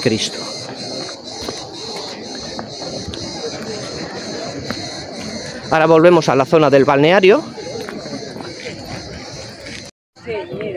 Bueno, mientras salimos de Hierápolis, pues seguimos. Hemos dicho los 7 problemas a los que tenía que enfrentarse Roma después de las guerras púnicas con la todopoderosa Cartago, la actual Túnez, entre el 264 y el 146 a.C., pues lo de la reforma agraria, la romanización de Hispania, la guerra en Numidia, resuelta en el 105 a.C., la guerra en el sur de Francia contra los teutones, resuelta en el 102 a.C., en la batalla de Aquae Sextiae. Después las guerras serviles entre el 135 y el 71, con lo de los esclavos. Las guerras itálicas del 91 al 88 a.C., las guerras mitridáticas del 88 al 63 a.C. Pero Roma tuvo que afrontar un octavo problema, y era la corrupción de sus instituciones, especialmente el Senado, porque en torno al 63 a.C. el senador Sergio Catilina planeó un golpe de Estado que se pudo parar gracias a otro senador, Marco Tulio Cicerón. Entonces, frente a la corrupción, sobre todo del Senado, en torno al 60 a.C., 3 generales formaron un primer pacto que fue extraoficial, conocido como primer triunvirato: Pompeyo, Craso y Cayo Julio César original. Octaviano es posterior. Pompeyo, Craso y Cayo Julio César, pero el original. Entonces, en ese momento los soldados romanos, a través de las campañas militares, conseguían riquezas, pero los generales conseguían poder político. Craso murió en una campaña militar, y después Cayo Julio César original, estaba consiguiendo grandes logros en sus campañas militares. Ocupó lo que son hoy Francia, Bélgica, Suiza, Holanda, parte de Alemania, y empezó con las primeras incursiones en lo que es hoy Reino Unido. Entonces eso le daba mucho poder. Él escribió la Guerra de las Galias, la actual Francia, y que tuvo problemas con un general galo llamado Vercingetorix. Entonces, Roma, el Senado de Roma, temiendo una dictadura inminente de César, nombró a Pompeyo como cónsul único, hombre fuerte, y ordenó a César comparecer en Roma, pero claro, no podían atravesar las tropas por el río Rubicón, que está al norte de la bota de Italia. Y César, para desafiar al Senado, atravesó el río Rubicón con sus tropas, lanzó una moneda al aire y dijo: alea iactaes, la suerte está echada. No fue a perseguir a Pompeyo directamente, lo que fue es a conquistar Hispania, que estaba en manos de Pompeyo, porque era el hombre fuerte de Roma, del Senado, y así se cubrió la retaguardia. Y después César cargó contra Pompeyo en 2 batallas, ambas en el año 48 a.C. La batalla de Dyrrachium, en la actual Albania, César perdió, pero rehizo su ejército y venció a Pompeyo en la batalla de Farsalia, Grecia, y impuso una dictadura militar entre el 48 hasta que fue asesinado por los senadores Bruto y Casio en el 44 a.C. A esta conspiración, que acabó con el asesinato de César, se la conoce como los Idus de Marzo. En el año 40 a.C., 3 generales que estaban a favor de la dictadura de César formalizaron un segundo triunvirato. A diferencia del primero, este sí que fue oficial, y fueron Lépido, Marco Antonio y Cayo Julio César Octaviano, el hijo adoptivo de Cayo Julio César.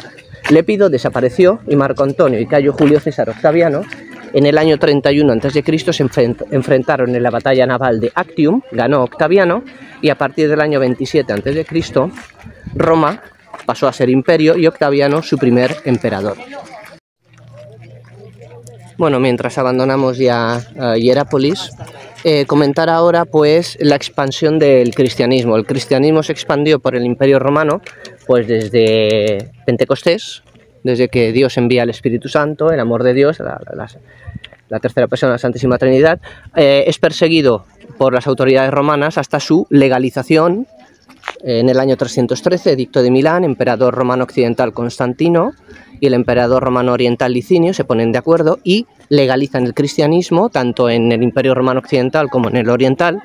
Y ya a partir del año 380 después de Cristo, 313 después de Cristo, Milán, 380 después de Cristo, edicto de Tesalónica, Teodosio I, 380 después de Cristo, a través del edicto de Tesalónica, convierte al cristianismo en la religión oficial del imperio y prohíbe las otras religiones. Por tanto, religión perseguida por las autoridades romanas hasta su legalización en el año 313 después de Cristo, edicto de Milán, Constantino desde Occidente, Licinio desde Oriente, y Teodosio I ya en el año 380 después de Cristo, edicto de Tesalónica. Teodosio I convierte al cristianismo en la religión oficial del imperio y prohibió las otras religiones. En lo que se refiere a principales emperadores, pues bueno, si cogiéramos los primeros 245 años del Imperio Romano, empezaríamos por Octaviano, 27 a.C., y acabaríamos por Macrino en el 218 después de Cristo.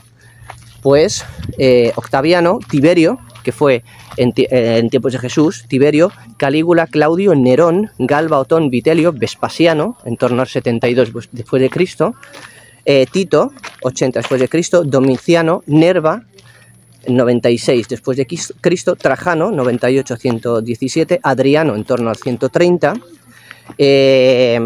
Antonino Pío, Lucio Vero, Marco Aurelio, 169-180 después de Cristo, Cómodo, 180-192 después de Cristo, Pertinax, 192-193, Didio Juliano, 193, Septimio Severo, 193-211 a.C., Caracalageta, 211-217 después de Cristo, y Macrino, 217-218 después de Cristo.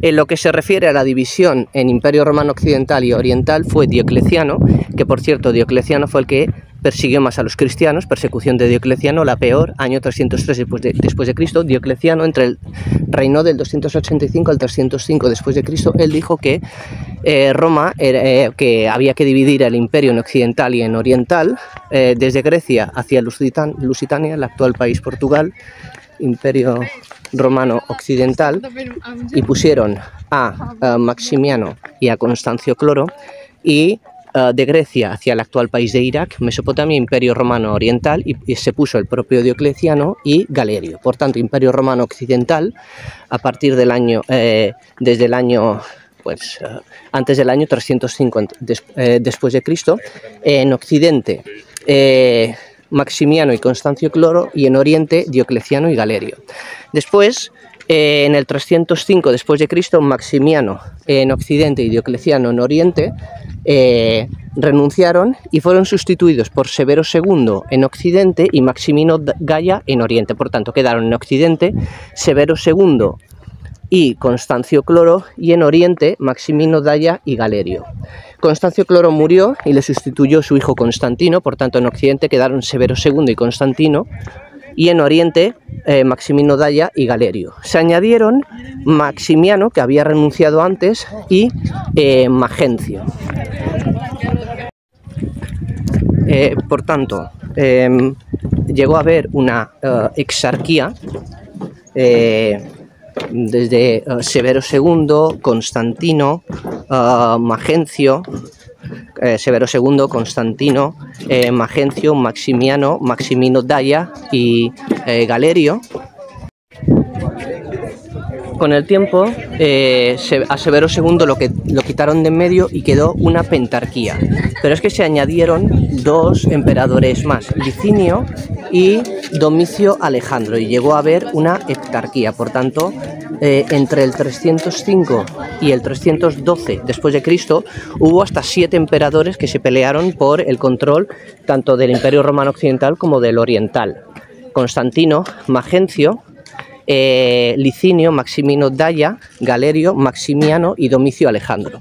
Y en el año 312 quedaron 4, Constantino y Magencio en Occidente, y Licinio y Maximino Daya en Oriente. En el 312 Constantino venció a Magencio en la batalla de Puente Milvio y quedó como único emperador de Occidente, y Licinio en el 313 venció en la batalla de Ciralum a Maximino Daia y quedó como único emperador de Oriente. Y después, en el 324, Constantino venció al emperador romano oriental Licinio en dos batallas, ambas en el año 324 después de Cristo, en la batalla naval del Helesponto, que está en el mar Egeo, y en la batalla de Crisópolis, cerca de Constantinopla, el actual Estambul. Entonces, en el año 312, después de Cristo, Constantino como único emperador de Occidente. En el año 313, Licinio, después de Cristo, obviamente, como único emperador de Oriente. Y en el año 324, Constantino venció a Licinio de Oriente en Crisópolis y en el Helesponto, y quedó como único emperador tanto de Occidente como de Oriente. Y él reinó tanto en Occidente como en Oriente. Por tanto, Constantino reinó tanto en Occidente como en Oriente del 324 al 337 después de Cristo, y a partir del 337 después de Cristo sus hijos se dividieron en imperio: Constancio II, Constantino II y Constante. Bueno, y ahora ya abandonamos Hierápolis, estamos ya aquí en el patio de autocares. Bueno, y ahora vamos a visitar la Odisea, una de las 7 iglesias que aparece en el Apocalipsis. Hemos venido de Hierápolis y ahora visitamos la Odisea. Bueno, como hemos dicho, la Odisea es una de las iglesias del Apocalipsis. Éfeso, Esmirna, Pérgamo, Tiatira, Sardes, Filadelfia, la Odisea.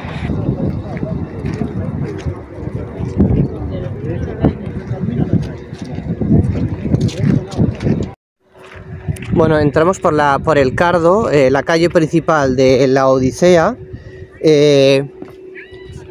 Allí está, bueno, sería la confluencia entre Siria y Éfeso. Siria en esa parte de allí, Éfeso en esa parte de allí. Entonces, esta es la calle Siria, la calle principal de la Odisea, y fue construida durante el reinado de Domiciano a partir del año 81 después de Cristo.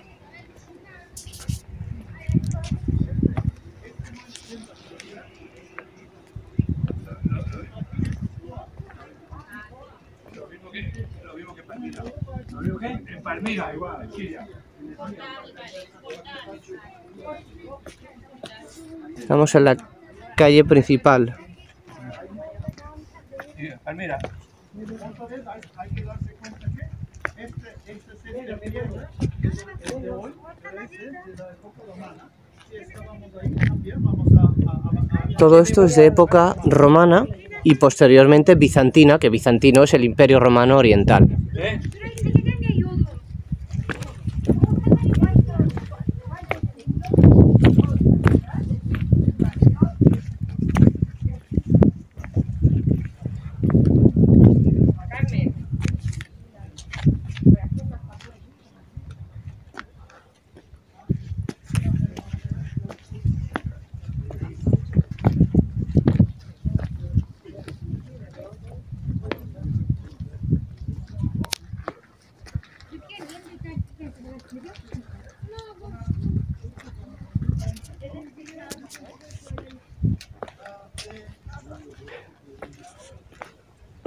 Esta sería una zona comercial. Todo esto que vemos es romano. Todo lo que vemos es romano, zona comercial, calle Siria, la calle principal, la confluencia entre lo que sería Siria y Éfeso. Pero antes de los romanos, obviamente, aquí ya vivía gente, en esta zona de aquí. Pero todo lo que vemos ahora es romano.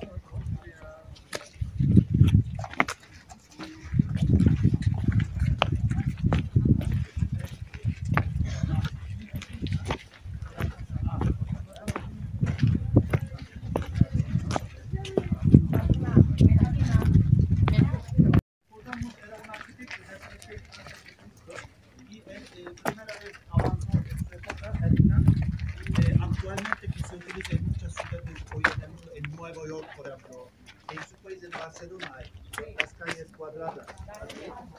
Claustros entre las calles cuadradas. Y en aquí el plan era muy sofisticado. Tenían estos claustros de 2000 metros cuadrados.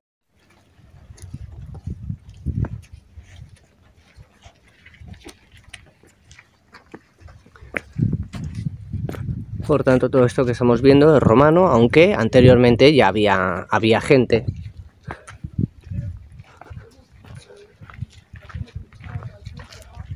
Recordemos que estamos en el cardo principal, en la calle principal, una zona muy comercial,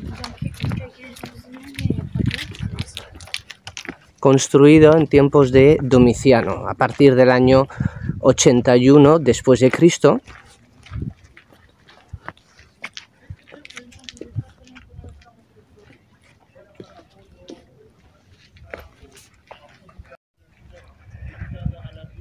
Parece ser que esta calle fue empezada a construir en torno al 81 después de Cristo y se terminó pues por el 94 96 después de Cristo, época de Domiciano.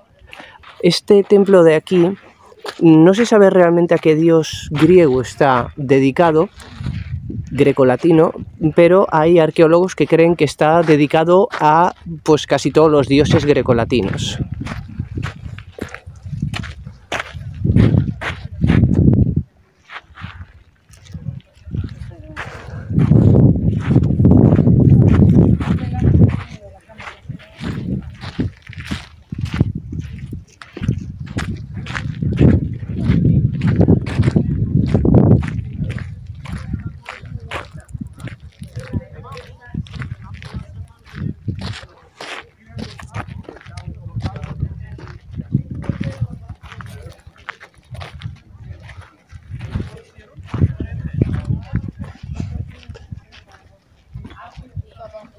La riqueza del templo.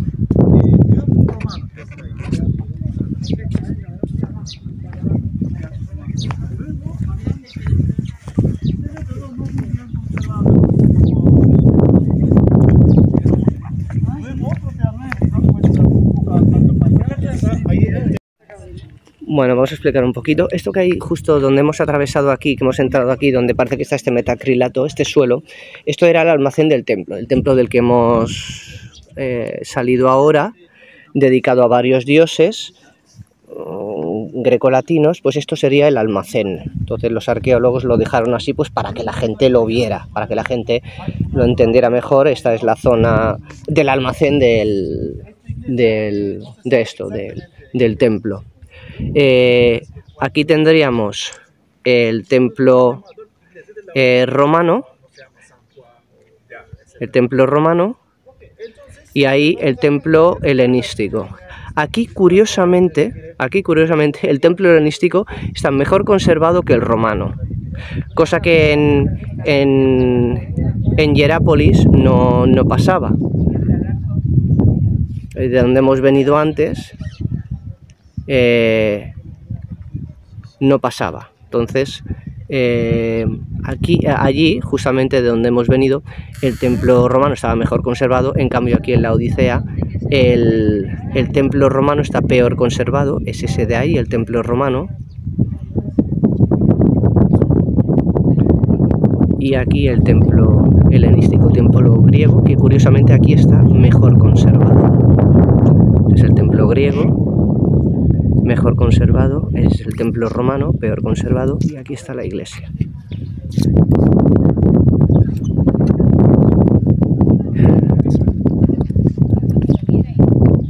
Y aquí está la iglesia.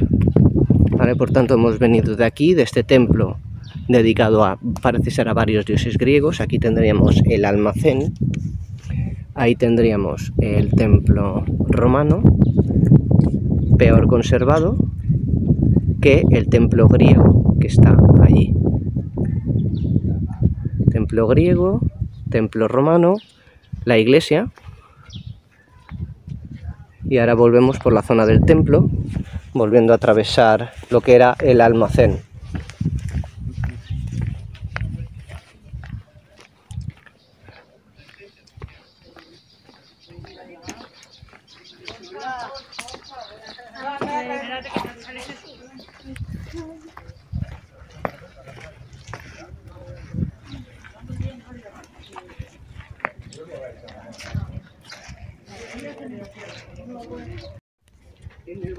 Bueno, hemos salido del templo griego, esto es la calle Siria, y ahora vamos a dirigirnos hacia la iglesia que hemos visto pues desde el mirador, desde lo que era el techo del almacén del templo que tenemos aquí a la izquierda. Y ahora nos dirigimos a la iglesia.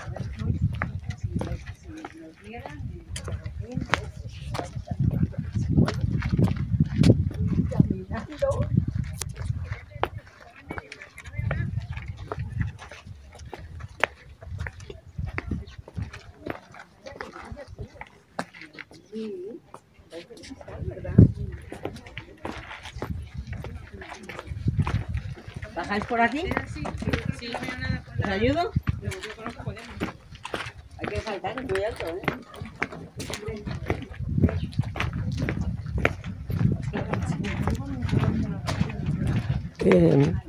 Curiosamente, este lugar es menos visitado por los turistas, pero sí más visitado por los peregrinos cristianos y también por los arqueólogos.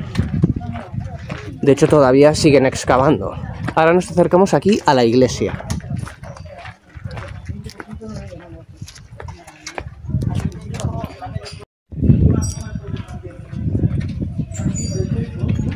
Deliberadamente tiene esta altura, y muy alto y muy bajo. ¿Por qué muy alto? Así, visitando al más alto del espacio de la ciudad.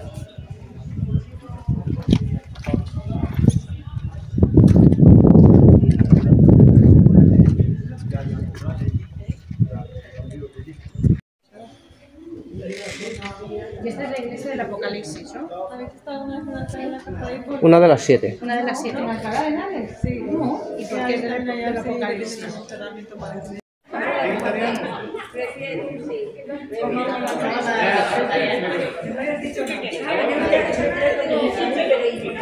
Es que no lo recuerda ahora, este ya se lo...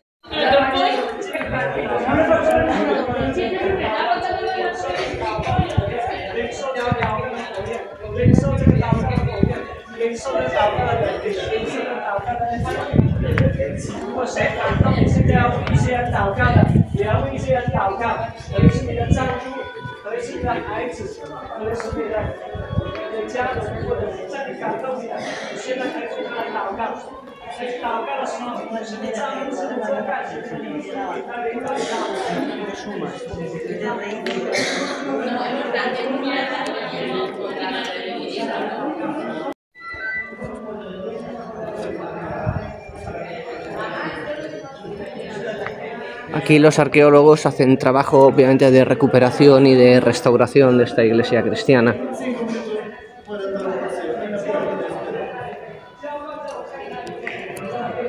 Y obviamente pusieron esta techumbre pues para proteger el yacimiento arqueológico.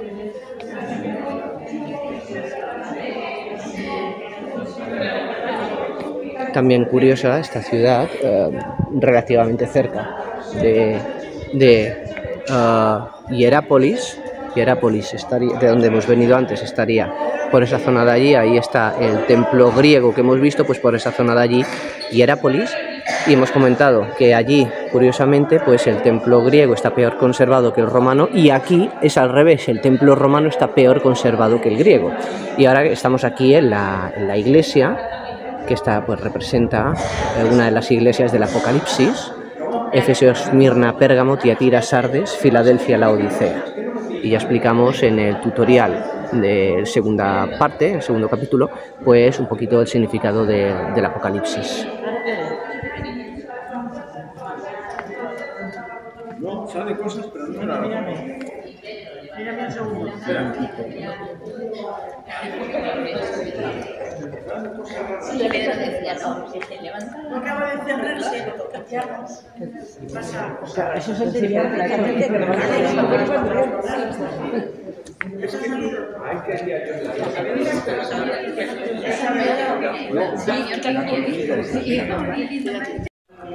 Cuando me llamaste estabas en 50. Esto tenía que ser el ábside. Esto tendría que ser el ábside, la parte delantera. Voy a llevar una maestra de casal que me ha dicho, ¿ves? Si tengo suerte, y generosamente me quiere dar clases sin cobrar.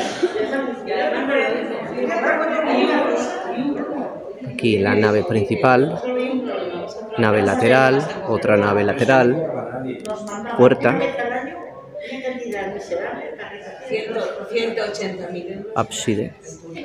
180.000 pesetas. Don Salustiano nos ha dado.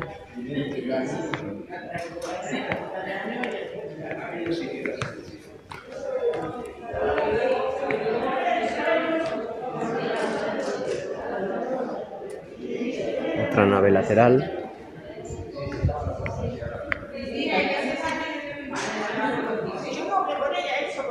Aquí parece que hay un crucero, como un transepto, aquí, en el ábside, delante del ábside. Parece que hay una especie de brazo allí. Parece como aquí si estuviéramos en el transepto de una cruz latina.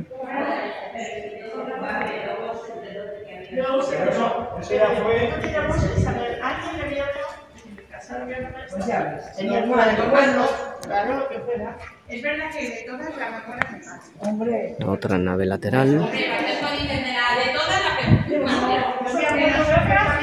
igual te digo que de todas la más buena es mi hermana Ana. Esa va a quedarse a decir esto. No, buena me refiero a que mi hermana Ana, por ejemplo, no tiene mala intención. No como tú, ¿verdad? Aquí la pila bautismal.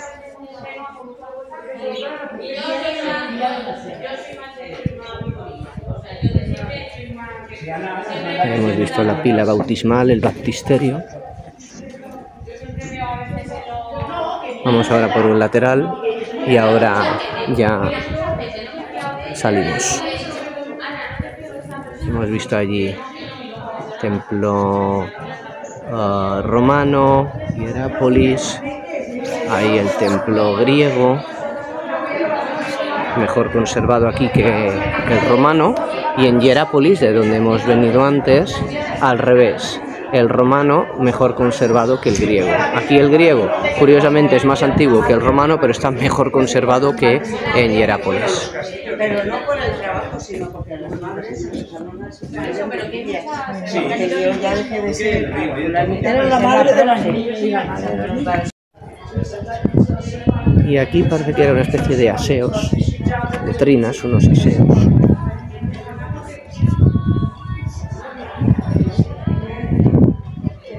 Hay que tener en cuenta que esto los arqueólogos han estado restaurando. Esto estaba en mucho peor estado. Ahora han estado aquí restaurando, recuperando, y de hecho todavía siguen con las excavaciones, pero esto estaba obviamente antes de la restauración mucho peor. Esto han ido montando y después pues han construido esta techumbre pues para proteger el yacimiento arqueológico. Aquí se puede ver cómo estaba antes. Esto es antes de la restauración.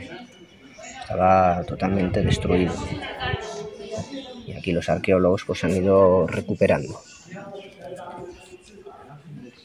Se ha ido restaurando y pues eso, se ha construido esta estructura pues para proteger el yacimiento.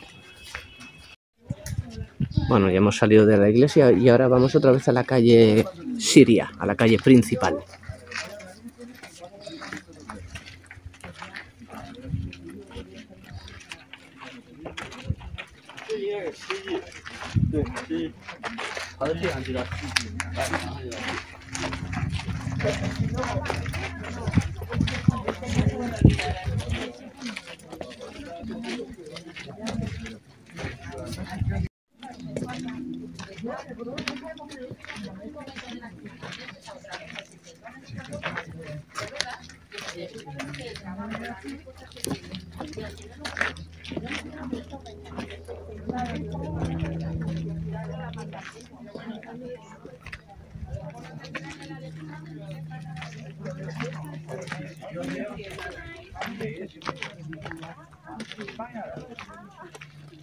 Bueno, ahora vamos otra vez a la calle Siria.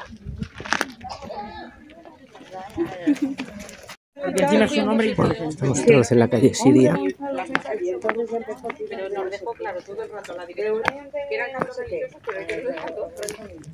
Pero yo la de la música, sí que lo dice, culturalmente, pero sí de las sustancias, se siente como era también el normal, pero ya a mí eso me cuesta mucho. Pero ellos realmente es igual. Y le dije eso, me dijo, Jesús de la iglesia, bueno, ya claro, Que dieron saltos, como cuando dicen la... Ojo por ojo, y dijeron, vaya broma. Que antes era lo que me ponía. Antes no era ojo por ojo, antes era yo tengo... Mi marido y yo se lo diré siempre.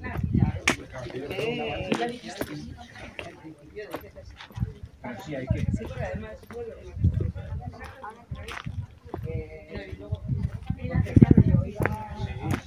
Hemos vuelto a la calle Siria.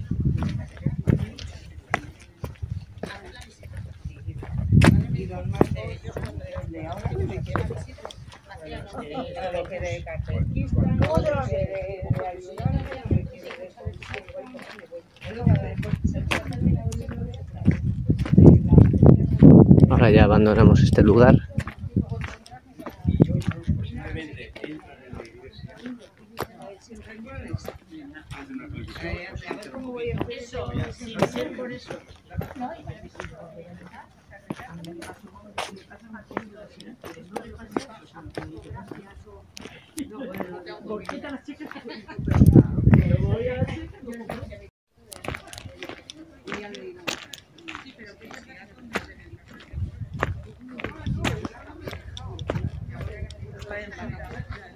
Bueno, pues hemos dicho la confluencia, la calle Siria entre Éfeso, en esa dirección, y Siria, en esa dirección.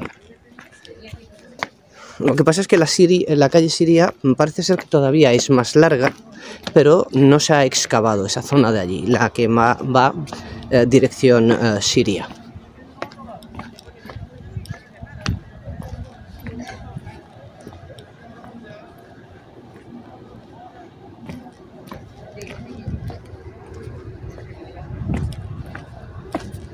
La calle Siria parece ser que continúa por aquí, pero todavía no se ha excavado esta zona.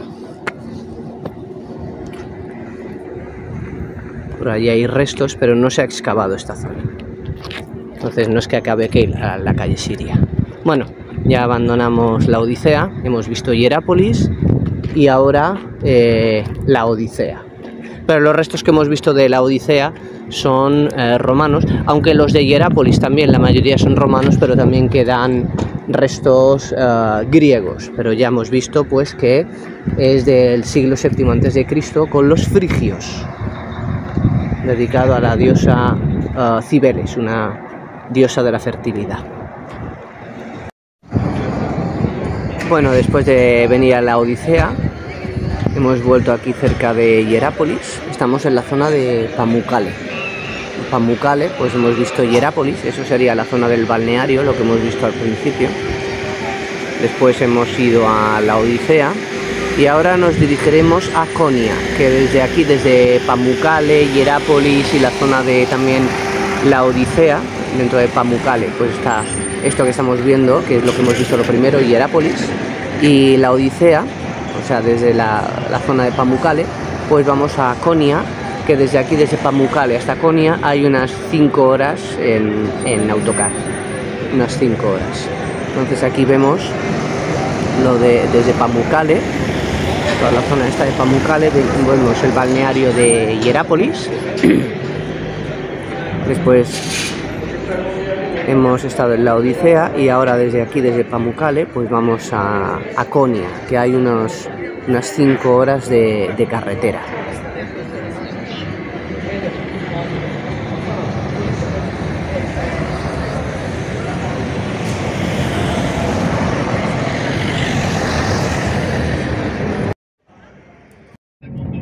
Bueno, estamos llegando a Konya,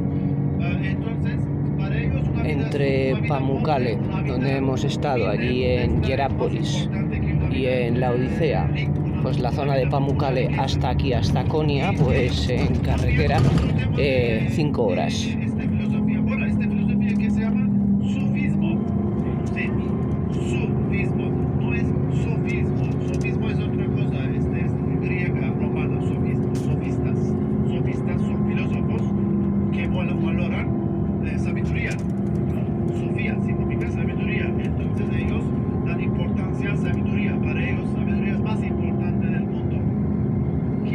Saber es poder, dicen ellos.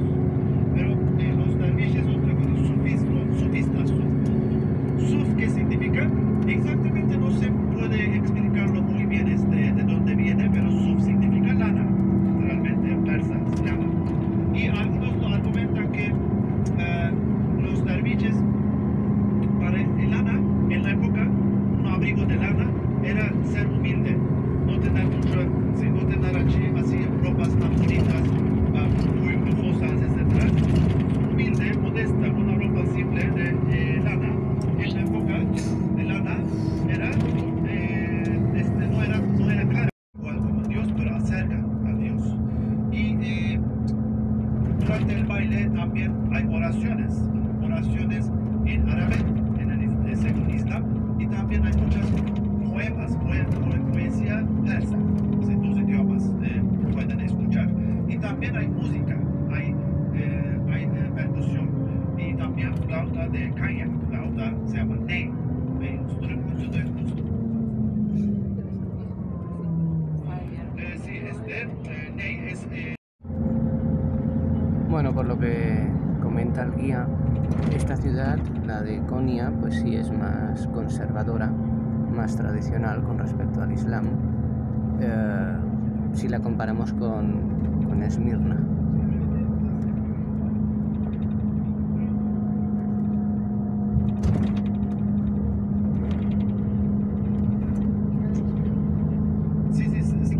Sí, la cena está al lado de la recepción. Primero, hacemos así, pueden, como siempre, si no necesitan, pueden dejar cosas en el coche también, ¿sí? Mañana tenemos la misa en la iglesia de San Pablo también, a las 9. Aquí está el hotel. Anemón se llama. Y damos un aplauso para nuestro conductor. Gracias.